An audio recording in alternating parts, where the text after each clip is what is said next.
Let's talk about the historic indictment of former President Donald Trump. Today, we found out that the unprecedented indictment includes about 30 counts. But we don't know the exact charges that the former president is facing because the indictment is still sealed. Sources tell us that Trump is expected to appear in Manhattan criminal court on Tuesday. That's when prosecutors could file to unseal that indictment. The NYPD says it's ready to respond to any protests that might pop up. And so far today, it's been calm out there, but police are keeping a close eye on court there in Lower Manhattan, as well as Trump's residence in Midtown and residence in New Jersey. We have live team coverage for you from Trump Tower to Mar-a-Lago. We start with Chief Investigative Reporter Jonathan Dienst. John, I understand you just got some new developments in? Yes, that's right. As of now, the plan is for Donald Trump to fly into LaGuardia Airport Monday night, stay over at Trump Tower, and surrender on Tuesday for his planned court appearance. After court on Tuesday, he's expected to go back to LaGuardia to fly out of town. That plan is subject to change, but will be part of a historic 24 hours where a former president stands before a New York judge as an accused criminal. What are the charges against President Donald Trump? District Attorney Alvin Bragg surrounded by security officials as he went to see for himself the 15th floor courtroom of 100 Center Street. That is where Donald Trump is expected to be arraigned Tuesday at 2:15 p.m. The NYPD, court officers, and Secret Service agents among those doing their own security review, planning how to get the former president in and out of the building. The judge assigned to the case is Juan Merchan. He is the same judge who handled the trial of the Trump Organization and the separate guilty plea and sentencing of Trump CFO Alan Weisselberg. On social media, Trump attacked the judge, misspelling his name. The judge assigned to my witch hunt case, a case that has never been charged before, hates me. His name is Juan Manuel Marchand, was handpicked by Bragg and the prosecutors. Legal expert Robert Gottlieb says Trump's attack could result in some sort of warning or even a gag order from the judge. I expect that to be one of the first items of business on the day of arraignment on Tuesday. While DA Bragg has said his investigation has followed the facts and the law, Trump's defense team again accused the Democrat Bragg of a politically motivated prosecution. When a prosecutor can use the law and the system to go after a political opponent, it's something that frightens me. The indictment of former President Trump remains sealed, but two sources say there are about 30 separate charges in all. All apparently relate to the filing of false business records in connection with hush money payments to porn star Stormy Daniels. Trump's one-time lawyer, Michael Cohen, went to federal prison in part for his role in the scheme. Cohen alleges Trump was in on it. Part of what Cohen claims were efforts to protect Trump's 2016 campaign. There could be a conspiracy charge where Donald Trump is charged with conspiring with one or more other individuals to commit these crimes. Trump denies wrongdoing and calls Cohen a liar. Meanwhile, at the White House, President Biden declined to weigh in. Again, as for Trump's planned travel to New York, security officials still working out all the details, but he's expected in New York Monday night and staying through Tuesday afternoon. Natalie? All right, the late-breaking details there, John. Thanks for the latest. New York City has stepped up security for any potential protests, any unrest after this indictment. The NYPD ordered every member of the department to report for duty in full uniform today. News 4's Marc Santia continuing our team coverage live outside of Trump Tower in Midtown today. Hi, Marc. Hi, Natalie. There have been several protesters gathered here in front of Trump Tower throughout the day. It has been a peaceful gathering. As we approach Tuesday, NYPD does expect this crowd will grow larger. In the shadow of Trump Tower, we found New Yorkers gathering today, reacting to former President Trump's indictment. And I'm here because accountability matters. No one is above the law. Karen Shaw stopped by on her lunch hour. We are here on the side of law and justice.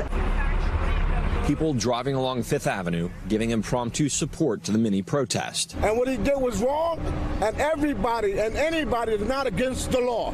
Right or wrong, the NYPD is preparing for Trump's highly anticipated court appearance on Tuesday. It's what the NYPD does, is allow people to protest. Whether you're pro-Trump, anti-Trump, you will be given that freedom to protest peacefully. Former NYPD Chief of Department Terry Monahan knows firsthand about the complexities of making sure police officers are in the right places. They have to be very mobile, be able to move forces wherever they need to be.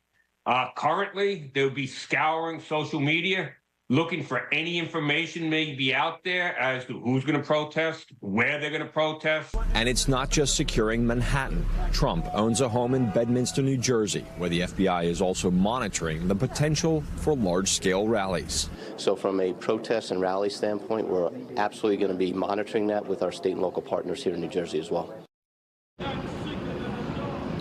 The NYPD has asked all members of every rank to be in uniform and ready to respond. Now, New York Governor Kathy Hochul, we also heard from her today this afternoon. She says the state's ready to provide additional security in New York City if necessary. We're live in Midtown. I'm Marc Santia, News 4 New York. Mark, thank you. Let's take you to Florida now, where crowds have gathered near Trump's Mar-a-Lago resort for a second day. Many of them Trump supporters protesting the indictment, but others are celebrating that indictment. News 4's Jessica Cunnington continues our team coverage from West Palm Beach. And this bridge is and has been headquarters for supporters of the former president. As you can see, there's been a pretty small group, but a very committed group here for several hours today who say they are just as defiant as Trump, confident he did nothing wrong. And this historic indictment will only strengthen his chances of being elected again in 2024. We just want to show him in his own backyard. If he looks out the window, he can see us here, and that's all we want to do is support him. From one side of the street to the other, supporters of former President Donald Trump steps from his Mar-a-Lago home Friday, protesting the Manhattan grand jury criminal indictment against him. A small group gathered for most of the day. Some people driving by blasting their honks. Others drove by shouting and celebrating Trump's indictment. One woman screaming, "Put him in jail." My biggest concern is, I don't like the idea that anyone is above the law. And I think if there's anything that this was a beginning to actually holding people accountable for the crimes they've committed and sending that message out there that no one is above the law. President Trump's attorney saying Trump will surrender himself, while Florida Governor Ron DeSantis, who is expected to challenge Trump for the Republican presidential nomination, called the indictment un-American. DeSantis making it clear the state will not assist in an extradition request, given, quote, the questionable circumstances at issue with Manhattan DA Alvin Bragg and his, quote, political agenda. But these protesters say they will be here throughout the rest of the indictment process, and many planning to head to Manhattan for Trump's arraignment early next week. The majority of us are not, violent people, and we just want to go out, do what we're doing here, wave our flag, show our support for the president. Right now, Trump and his team preparing to make that trip up to New York City early next week. These supporters tell me they will be here for him. In West Palm Beach, I'm Jessica Cunnington, News 4 New York. All right, Jess, thanks for the latest from Florida there. Now, the so-called red wave swept across Long Island during the midterm elections last year. So we want to know how the voters there are reacting to this big indictment. News 4's Greg Cergol continuing our team coverage live from Massapequa Park. Greg. Well, Natalie, as you said, supporters of the former president aren't hard to find here on Long Island. But today, even some Republicans who told me they're lukewarm about candidate Trump in 2024 expressed dissatisfaction, even outrage at this indictment.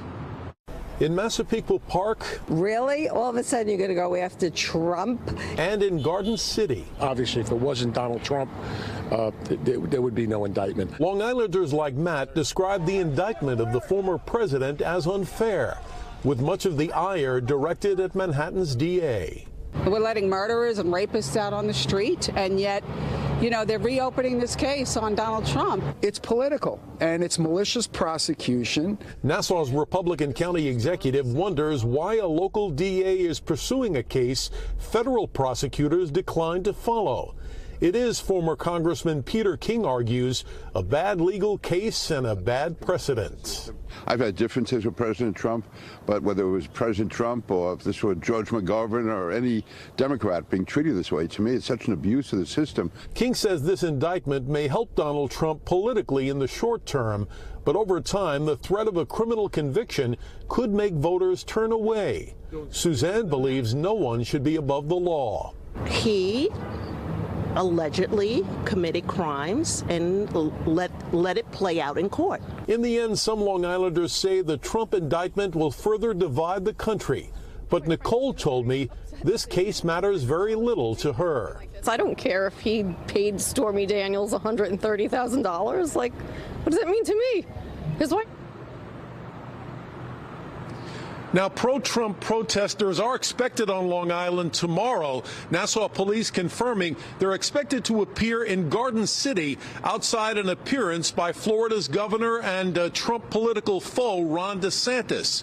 The Nassau police commissioner says his officers will be ready for whatever that event brings. We're live in Massapequa Park. Greg Cergol, News 4 New York. Greg, thank you. Our coverage of the Trump indictment continues both in this newscast and also around the clock on NBCNewYork.com.